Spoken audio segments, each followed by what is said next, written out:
Assalamualaikum warahmatullahi wabarakatuh.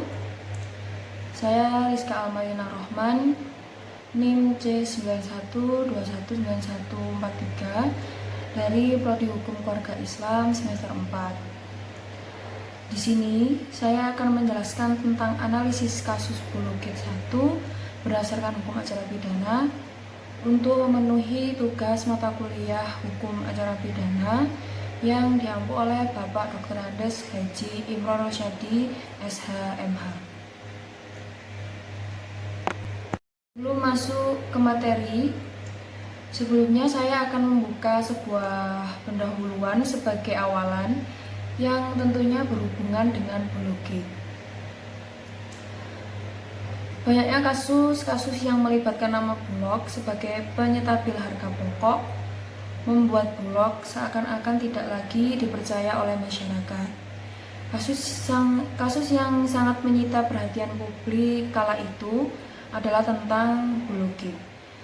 Kasus Pulau Gate merupakan kasus yang terjadi pada masa pemerintahan Presiden keempat Indonesia, Kiai Haji Abdurrahman Wahid, atau yang lebih dikenal dengan nama Gus Dur.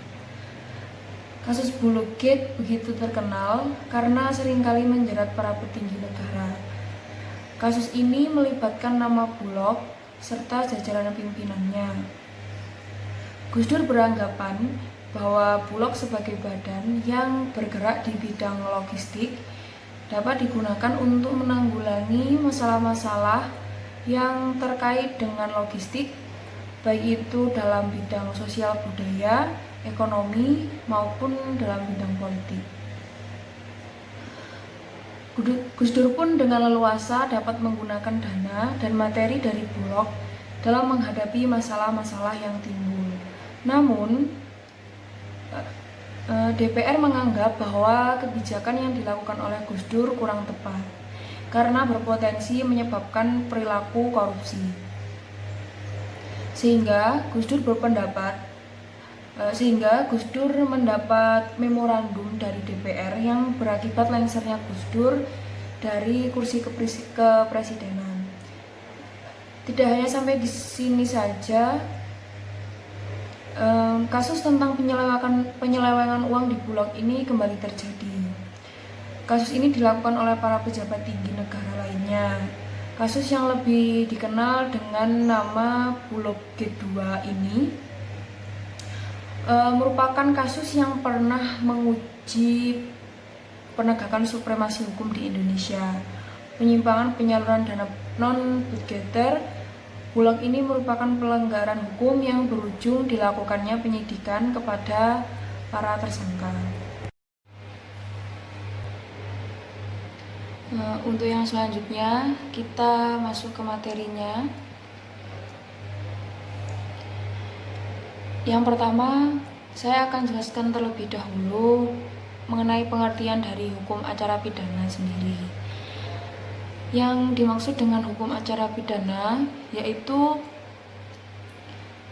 keseluruhan peraturan hukum yang mengatur bagaimana caranya alat-alat penegak hukum melaksanakan dan mempertahankan hukum pidana. Hukum acara atau hukum formal adalah peraturan hukum yang mengatur tentang cara bagaimana mempertahankan dan menjalankan hukum material. Fungsinya menyelesaikan masalah yang memenuhi norma-norma larangan hukum material melalui suatu proses dengan berpedoman kepada peraturan yang dicantumkan dalam hukum acara pidana.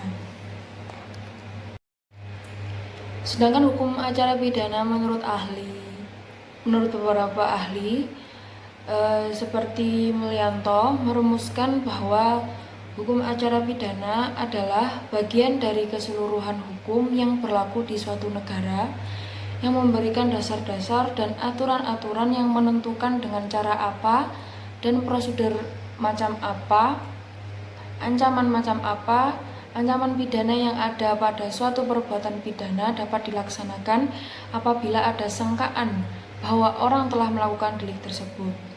Sedangkan menurut Simons adalah hukum yang mengatur bagaimana caranya Negara dengan perantara alat-alat kekuasaannya menggunakan hak untuk menghukum dan menjatuhkan hukumannya.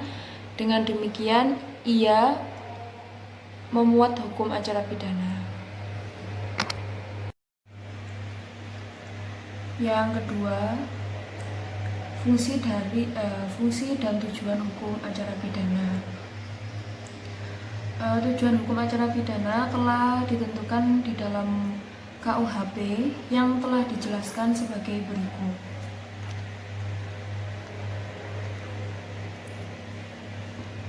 Tujuan dari hukum acara pidana adalah untuk mencari dan mendapatkan atau setidak-tidaknya mendekati kebenaran yang selengkap-lengkapnya dari suatu perkara pidana dengan menerapkan ketentuan hukum acara pidana secara jujur dan tepat dengan tujuan mencari siapakah pelaku yang dapat didakwakan melakukan suatu pelanggaran hukum dan selanjutnya meminta pemeriksaan dan putusan dari pengadilan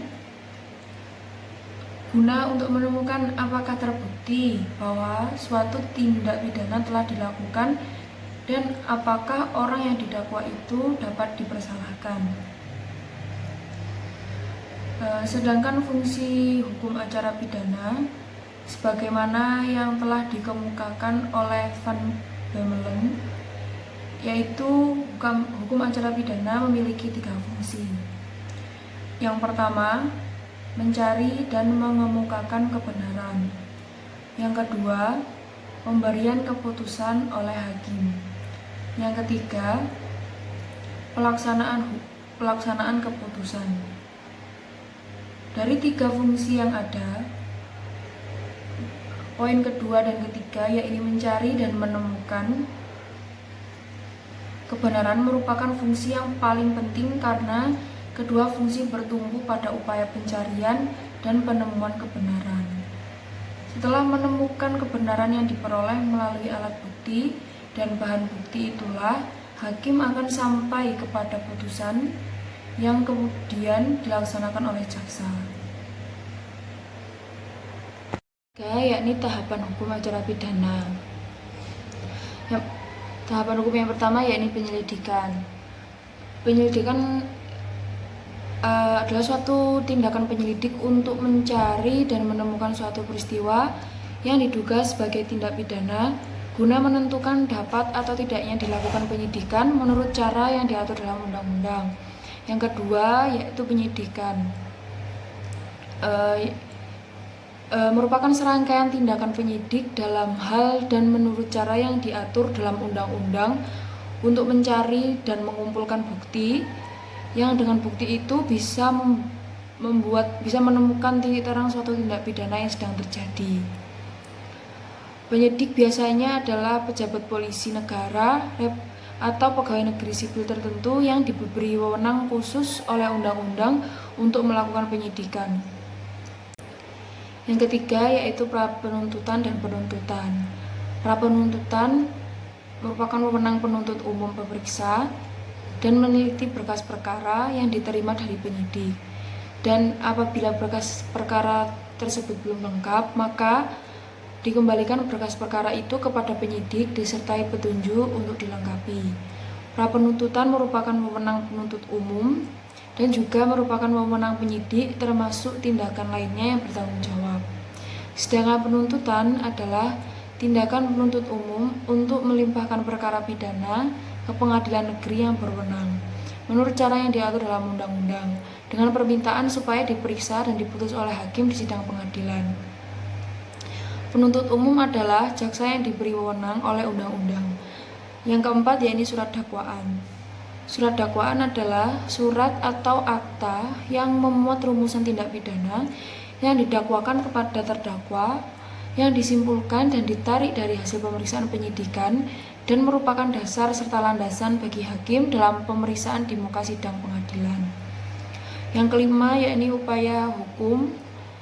Suatu usaha setiap pribadi atau badan hukum yang merasa dirugikan haknya atau atas kepentingannya untuk memperoleh keadilan dan perlindungan atau kepastian hukum menurut cara-cara yang ditetapkan dalam undang-undang. Selanjutnya yaitu studi kasus. Kronologi dalam kasus ini, menurut Rizal Ramli yang saat itu menjabat sebagai kepala Bulog, kasus Bulogit bermula akibat adanya permainan calo-calo dalam kekuasaan. Sejak pembubaran Kementerian Pangan, banyak pejabat eselon Bulog yang khawatir kehilangan jabatan. Karena itu, banyak pejabat yang disebut mendekati sejumlah pihak yang mengaku memiliki kedekatan dengan pusat kekuasaan. Sapuan kemudian mendekati Suwondo yang merupakan sekretaris pribadi dari Gus Dur untuk minta dipertemukan dengan presiden yang akrab disapa dengan Gus Dur itu. Setidaknya ada dua hal yang ingin ditanya. Yang pertama yaitu kabar pembubaran Bulog seperti yang telah didengar Sapuan dari risalah sidang kabinet, juga informasi mengenai keinginan presiden untuk menarik dana taktis Bulog untuk penyelesaian masalah Aceh. Suwondo kemudian menghubungi Sapuan untuk dicarikan pinjaman sebanyak 35 miliar untuk penyelesaian Aceh tersebut. Sapuan sempat meminta dana kepada kepala Bulog yang saat itu juga merangkap sebagai Menteri Perindustrian dan Perdagangan, yaitu Yusuf Kala. Namun Yusuf Kala menolak karena tidak ada konfirmasi dari presiden. Setelah itu Sapuan pun menggunakan dana Yanitera tanpa persetujuan Yusuf Kala. Dana itu kemudian diserahkan kepada Suwondo dalam beberapa kali pencairan sejak tanggal 13 sampai 20 Januari tahun 2000. Kasus itu kemudian merembet ke ranah publik saat DPR membentuk panitia khusus Bulog atau yang biasa disebut Pansus Bulog. Pansus Bulog ini menduga Gus Dur mengetahui pencairan dana penggunaan dana Yanitera Bulog ini. Dugaan ini muncul hanya berdasarkan adanya pertemuan Gus Dur dengan Sapuan di istana. Proses politik ini berlangsung hingga sidang istimewa MPR pada tanggal 23 Juli tahun 2001. Selanjutnya adalah analisis studi kasus. Penyelidikan ini dilakukan oleh Kejaksaan Agung dengan cara pemeriksaan saksi yang diduga terlibat. Penyidik ini dari Polri telah menyita beberapa barang bukti dalam kasus Yanitera, diantaranya yaitu 2 cek Bank Bukopin dengan nilai 15 miliar dan 10 miliar, 1 BMW keluaran tahun 1999, Jeep Land Rover HSE keluaran tahun 2000 dan Mercedes-Benz E320 keluaran tahun 2000. Penuntut umum juga akan mengajukan 3 saksi yang akan diajukan ke dalam persidangan. Di antaranya yaitu terdapat nama Presiden Abdurrahman Wahid dan Yusuf Kala, mantan Maperindak dan Ketua Bulog. Pra penuntutan dan penuntutan dalam kasus ini diancam pidana pasal 374 Jo, pasal 55 ayat 1 kedua Jo, pasal 641 KUHP. Dakwaan dari kasus ini Majelis Hakim Pengadilan Negeri Jakarta Selatan bahwa menyatakan Sapuan terbukti bersalah melanggar pasal 374 Jo, pasal 55 ayat 1 kedua Jo, pasal 64 ayat 1 KUHP tentang penggelapan dana dalam jabatan dalam dakwaan primitif. Upaya hukum dalam kasus ini yaitu tersangka Wakabulog Sapuan sendiri divonis 2 tahun penjara dan terbukti bersalah menggelapkan dana non-bugiter Bulog sebesar 35 miliar rupiah. Yang terakhir yaitu kesimpulan. Tindak pidana penggelapan merupakan suatu tindak pidana yang berhubungan dengan masalah moral ataupun mental dan suatu kepercayaan atas kejujuran seseorang. Mantan Wakil Kepala Badan Urusan Logistik akan dijatuhi pasal 374 Jo, pasal 55 ayat 1 kedua Jo, pasal 641 KUHP tentang penggelapan dalam jabatan dalam dakwaan primer dan ditahan selama 2 tahun masa kurungan oleh Jaksa Penuntut Umum nulis Sembiring di Pengadilan Negeri Jakarta Selatan karena kasus Bulog 1. Dengan kasus penggelapan dana Yayasan Bina Sejahtera Bulog sebesar 35 miliar. penerapan hukum pidana material terhadap kasus penggelapan dengan pemberatan yang dilakukan secara berlanjut. Penerapan ketentuan pidana pada perkara ini, yaitu pasal 374 Jo, pasal 64 ayat 1 KUH pidana telah sesuai dengan tepat. Dan mengenai pertanggungjawaban pidananya, terdakwa dianggap sehat jasmani dan rohani, tidak terdapat gangguan mental sehingga dianggap mampu mempertanggungjawabkan perbuatannya tersebut.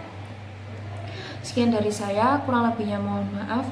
Wassalamualaikum warahmatullahi wabarakatuh.